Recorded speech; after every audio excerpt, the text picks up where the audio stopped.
पंतप्रधान नरेंद्र मोदींच्या नेतृत्वामध्ये आणि महायुती सरकारच्या मार्गदर्शनाखाली सार्वजनिक बांधकाम विभागाच्या माध्यमातून कोकणामध्ये जवळपास 2,000 कोटी रुपयांच्या विविध विकास कामांना मंजुरी देण्यात आल्याचं समजतंय। त्यामधील काही कामे प्रगतीपथावरती आहेत अशी माहिती बांधकाम मंत्री रवींद्र चव्हाण यांनी दिली आहे। सार्वजनिक बांधकाम मंत्री रवींद्र चव्हाण यांच्या हस्ते दापोली तालुक्यामधील जालगाव येथे अर्थसंकल्प पुरवणी अर्थसंकल्पीयमधील मंजूर विविध विकास कामांचे भूमिपूजन केलं गेलं। यावेळेला माध्यमांशी बोलताना त्यांनी ही माहिती दिली आहे। आपण सर्वांना माहीत आहे की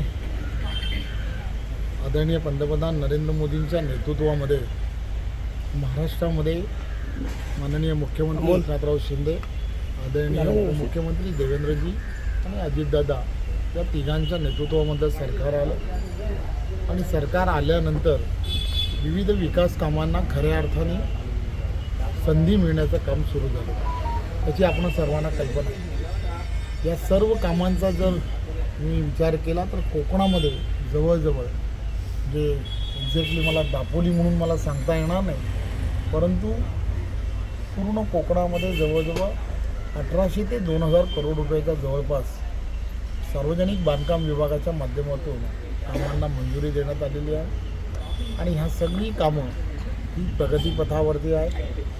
फक्त या कामांचं प्रोव्हिजन न करता ती कार्यान्वित कशी होतील या दृष्टिकोनातून पण आम्ही जातीने लक्ष देतो।